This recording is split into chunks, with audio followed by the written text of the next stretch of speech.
Carolina Cyclone at Carowinds. This is an old school looping coaster built by the defunct coaster manufacturer Aerodynamics. If you have been following the trend with the new Six Flags Corporation, they've been taking out a lot of outdated roller coasters or rides that cost too much money. These include the legendary King the Ka at Six Flags Great Adventure and Anaconda at King's Dominion. And since Carolina Cyclone is getting up there in age, there is no denial that it could be nearing the end of its service life. So let's say the ride gets torn down, so what do you replace it with? And that is what this video is about. Before jumping into the replacements, I would like to say that these types of videos are not meant to trigger anybody. For every ride, there is somebody out there who has a very strong sentimental attachment, and I do feel you if Carolina Cyclone was your first roller coaster or you've ridden it a lot, but there is no denial that it's showing its age. So let's jump into the first of 4 coaster models that will be cool replacements for Carolina Cyclone. The first one I have here is an Intamin Hot Racer. While planning this video, I decided to leave off the RMC Raptor because Six Flags Over Georgia and Dollywood are both 4 hours away and they both have RMCs, so it doesn't make a lot of sense to add another one to the region. That's why I switched plans to an Intamin Hot Racer. It's because the United States has nothing like it, and Carowinds wouldn't be a bad option.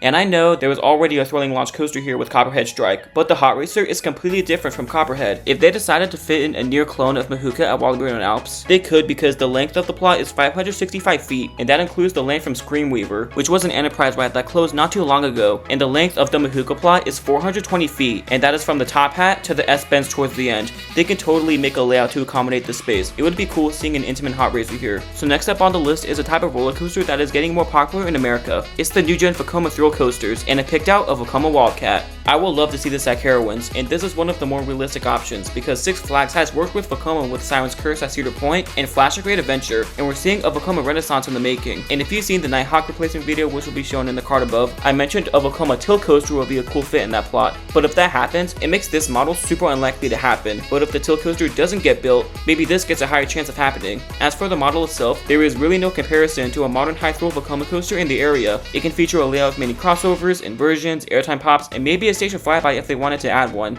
And since these coasters are so well received, I don't think Carowinds is going to regret adding one. Now let's move to a model that will scratch some heads. But hear me out, an Intamin Straddle Coaster. I'm thinking of something like Jet Rescue at SeaWorld Australia in this plot of land. If Carowinds wanted to stick with the family thrill level, this is right up their alley. And I'm aware they got Snoopy's Racing Railway not too long ago, and they have the same launch system, but do both rides compare besides the launch? Absolutely not. So what makes this unique to Carowinds? It gives them a coaster that really uses the ground to its advantage. I know that Fury 325 technically has a similar sensation, but this is on a much lower intensity level, and it is pretty different from Copperhead Strike. Since Six Flags has been upping their game in theming, they can make some cool thematic parts throughout the layout. I see the vision. So our last model may scratch some heads as well, and I'm referring to a premier launch coaster. Something like Icebreaker at SeaWorld Orlando would be really cool here, or if they wanted to get a dueling version like West Coast Racers, they have to make a layout to accommodate the long but skinny plot. Six Flags has worked with Premier before with the brand new Alpenfury up at Canada's Wonderland, and that has been very well received. So if Six Flags goes back to Premier, a compact launch coaster like Icebreaker would be a cool fit at Carowinds.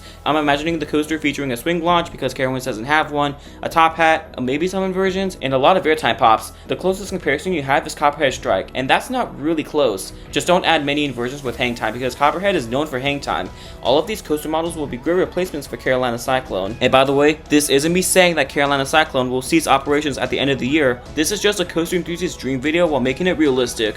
So I want to hear from you guys. What do you want to replace Carolina Cyclone at Carowinds? If you enjoyed this video, make sure to give it a like. I actually can't believe that we are about 15 subscribers away from our goal of 700, and it actually means a crap ton if you took the time to support us. The channel isn't performing as well, which is really sad. So it really means a lot if you take the time to support us, and you can expect a new video coming out in the next 5 days. So keep that adrenaline pumping, and thanks for watching.